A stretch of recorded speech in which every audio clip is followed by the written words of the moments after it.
తిరుమలలో AP tourism శాఖ corporation chairman Balaji పర్యటించారు. ఈ సందర్భంగా 2026 మెగా 9 టీవీ న్యూస్ ఛానల్ క్యాలెండర్ను ఆవిష్కరించారు. సీఎం చంద్రబాబు విజన్ ఉన్న నేత అని ఆయన కొనియాడారు. సీఎం టూరిజం పాలసీలను తీసుకువచ్చారని అన్నారు. 19,000 కోట్ల రూపాయలతో ఎంఓయూలు చేసుకోవడం జరిగిందని తెలిపారు. ఏపీ టూరిజాన్ని ఇంటర్నేషనల్ హబ్గా తీర్చిదిద్దుతామంటున్న టూరిజం శాఖ కార్పొరేషన్ చైర్మన్ నూకసాని బాలాజీతో మా Rayalaseema coordinator Murali face to face. రాష్ట్ర టూరిజం శాఖకు సంబంధించి కార్పొరేషన్ చైర్మన్గా పదవి బాధ్యతలు చేపట్టిన నూకసాని బాలాజీ గారు తిరుమల పర్యటన నిమిత్తం తిరుపతికి వచ్చేశారు. ఈవేళ ఆంధ్రప్రదేశ్ రాష్ట్రంలో శరవేగంగా అభివృద్ధి చెందుతున్నటువంటి శాఖ ఏదైతే ఉంటే అది టూరిజంకి సంబంధించినటువంటి శాఖ. సో మరింత ప్రణాళికలు తీసుకొని దీన్ని ముందుకెళ్లాలనేటువంటి ఒక ప్రయత్నంతో ఉన్నారు. సో ఈ నేపథ్యంలో ఇదే అంశాలు మాట్లాడడానికి నాతో పాటు బాలాజీ గారు ఉన్నారు. వారికి మరింత సమాచారం తెలుసుకునేటువంటి ఒక ప్రయత్నం చేశారు. నమస్కారం సార్. ఈవేళ టూరిజం అనేది ఆక్సిజన్తో సమానం. అది కూడా ఎందుకంటే ఒకవైపు తిరుమల క్షేత్రానికి పిలిగ్రిమ్స్ రూపంలో తిరుమల దేవస్థానానికి వస్తే టూరిజంని కూడా ఆస్వాదించడం కోసం చాలామంది టూరిస్టులు కూడా వస్తుంటారు. సో అలాంటి వారికి ఎలాంటి ఈ కూటమి ప్రభుత్వంలో ఎలాంటి ప్రాధాన్యతను ఇవ్వబోతున్నారు? ఇవాళ ఈ ప్రభుత్వం వచ్చిన తర్వాత 2024లో గౌరవ ముఖ్యమంత్రి చంద్రబాబు నాయుడు గారి నాయకత్వంలో, ఎందుకంటే ఆయన ప్రత్యేకంగా ఒక విజనరీ లీడర్, ఈ రోజు కంటే కూడా రాబోయే ఒక 50 సంవత్సరాలు ఎలా ఉండాలి అభివృద్ధిని చూసేటువంటి ఒక దార్శనికుడు ఆయన. వాళ్ళ టూరిజం అభివృద్ధి కోసం కూడా ఒక టూరిజం పాలసీని కూడా లాస్ట్ ఇయర్ 2024 సెప్టెంబర్న వరల్డ్ టూరిజంలో ఒక టూరిజం పాలసీని కూడా అనౌన్స్ చేశారు.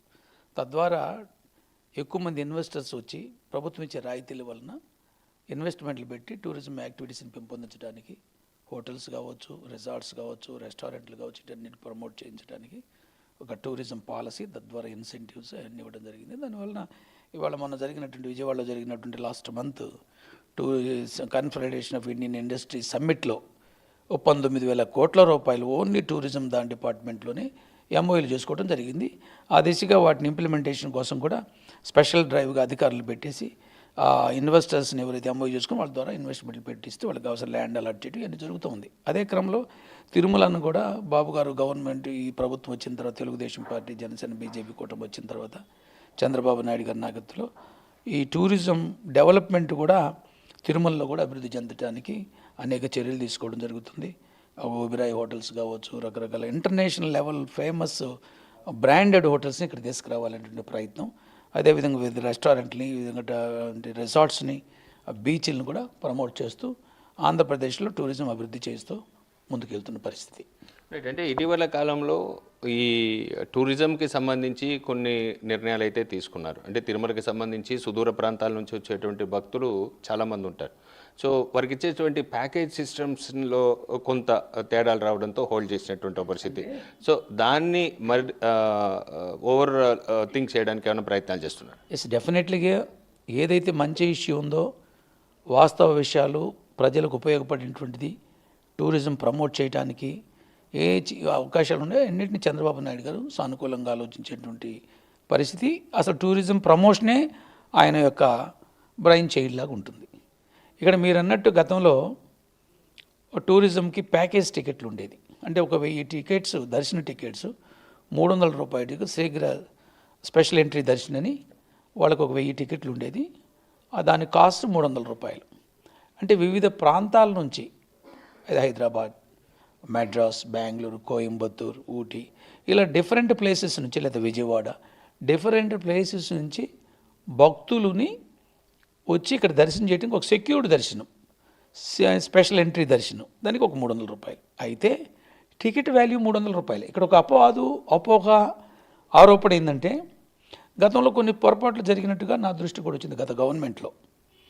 అయితే ఆ గవర్నమెంట్లో జరిగిన లాస్ట్ మినిట్లో, నేను చైర్మన్ కాకముందే కొన్ని నెలలుగా ఆ యాక్టివిటీస్ సక్రమంగా జరిగి టూరిజం ప్రమోషన్కి అది ఉపయోగపడుతున్నట్టుగా నాకు తెలిసిన సమాచారం నేను పరిశీలించింది. అయితే ఈ 300 రూపాయల టికెట్ హైదరాబాద్ నుంచి వచ్చే వాళ్ళకి 4,000 రూపాయలు.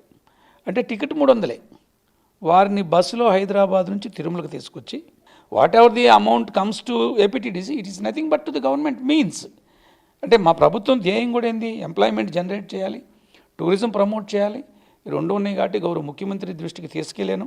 ఇందాక మా ఇక్కడ ఉండేటువంటి తిరుపతి యూనిట్కి సంబంధించిన ఎంప్లాయీస్ అందరూ కూడా వచ్చి నన్ను కలిసి నూతన సంవత్సర గ్రీటింగ్ తెలియజేసి వాళ్ళందరూ అడిగింది ఏంటంటే, అయ్యా ఆ ఎస్ఈడి టికెట్స్ గౌరవ ముఖ్యమంత్రి గారిని అడిగి ఆయన ఎందుకంటే ఏం అడిగినా కాదండు, అలాంటిది మీరు కూడా చైర్మన్గా ఉన్నారు, మీరు ఆయన్ని అడిగి ఆయన ద్వారా ఈ టికెట్స్ తెప్పిస్తే మేమందరం కూడా ఎంప్లాయీస్గా పనిచేస్తాం, ఇప్పటికే వృధాగా ఉన్నాం, బస్సులన్నీ వేస్ట్గా ఉన్నాయి, మమ్మల్ని ఉద్యోగాలను తీసేటువంటి పరిస్థితి కూడా వచ్చే పరిస్థితి కనపడుతుంది, మా కుటుంబాల భద్రత కోసం మా కుటుంబాలను రక్షించుకోవడానికి ఆ టికెట్లు తెప్పించే చర్యలు తీసుకోండి, బాధ్యత తీసుకొని గౌరవ ముఖ్యమంత్రి గారి ద్వారా ఆయన ఒప్పించి ఇప్పించండి అని అడగటం జరిగింది. వాళ్ళకు కొంత అష్యూరెన్స్ చేశాను. బికాస్ మా ముఖ్యమంత్రి గారు మంచి ఆలోచన, టూరిజం ప్రమోట్ చేయాలన్నారు కాబట్టి సత్వరం మీరు ఏదైతే మాట్లాడి ఉన్నారో తిరుమలకి వచ్చిన సందర్భంగా డెఫినెట్గా ముఖ్యమంత్రి గారి గురించి ఇప్పుడే వెళ్తున్నాను. మన టీటీడీ ఈఓ గారిని ఏఓ గారిని కూడా కలిసి ఆ విషయాలు ఇప్పుడు ఏదైతే సమస్యలు మీరు చెప్పారో వాటిని వాళ్ళ దృష్టికి తీసుకొచ్చి సహాయం చేసి 31 రోజుకు 1000 మంది భక్తుల్ని వెంకటేశ్వర స్వామి దర్శనం అదనంగా ఆ దివ్య దర్శనం చేసుకునే అవకాశాన్ని ఆంధ్రప్రదేశ్ కానీ different places Tamil Nadu, Karnataka and other places also వాళ్ళందరికీ ఒక అవకాశం కల్పించమని అడగటానికి కూడా వెళ్తున్నాను. డెఫినెట్గా మా టూరిజం ఎంప్లాయీస్కి ఉన్నట్టుగా మీరు ఏదైతే మాట్లాడే దాని ప్రకారంగా ఇవన్నీ ఇంప్లిమెంట్ అయినప్పుడు ఆంధ్రప్రదేశ్ టూరిజంలో అద్భుతమైనటువంటి ప్రగతి, అద్భుతమైనటువంటి మార్పు, ఒక ఒక ఒక బ్రహ్మాండమైనటువంటి ఆంధ్రప్రదేశ్ టూరిజం దేశంలోనే ఒక అగ్రగామి టూరిజం సెంటర్గా తయారయ్యే విధంగా ఇంటర్నేషనల్ టూరిజం సెంటర్గా తయారయ్యే అవకాశం కూడా చంద్రబాబు నాయుడు గారి నాయకత్వంలో తయారవుతుందని కూడా మీ దృష్టికి తీసుకొస్తున్నాను. ఓవరాల్గా తీసుకుంటే ఈవేళ ఆంధ్రప్రదేశ్ రాష్ట్ర ముఖ్యమంత్రి నారా చంద్రబాబు నాయుడు గారి ఆలోచనలను ఇంప్లిమెంటేషన్ చేసే దిశగా ఇవాళ కార్పొరేషన్కి సంబంధించినటువంటి చైర్మన్ బాలాజీ గారు కూడా అదే అడుగులతో ముందుకెళ్తున్నారు. ఇవాళ 2 చేతులు కలిస్తేనే చప్పట్లు మోత అనేది మోగుతుంది. ఇవాళ చంద్రబాబు నాయుడు గారి మదిలో ఏ ఆలోచనలు ఉన్నాయో ఆ ఆలోచనలన్నీ కూడా ఇంప్లిమెంట్ చేసే దిశగా, అదేవిధంగా కూటమి ప్రభుత్వం ఏర్పాటైన తర్వాత పూర్తి స్థాయిలో ఆంధ్రప్రదేశ్ రాష్ట్రాన్ని ఇంటర్నేషనల్ టూరిజం హబ్గా తీసుకురావడానికి కూడా ఒక ప్రయత్నాలు బాలాజీ గారి ద్వారా ప్రమోషన్ జరుగుతున్నటువంటి పరిస్థితి కనిపిస్తుంది. దీనికి అంతా కూడా తనపై నైతిక బాధ్యత వహించి తనపై నమ్మకంతో ఈవేళ ఈ బాధ్యతను అప్పగించినటువంటి ముఖ్యమంత్రి గారికి కూడా కృతజ్ఞతలు తెలియజేస్తున్నారు బాలాజీ గారు. కెమెరామెన్ భాస్కర్తో మురళి.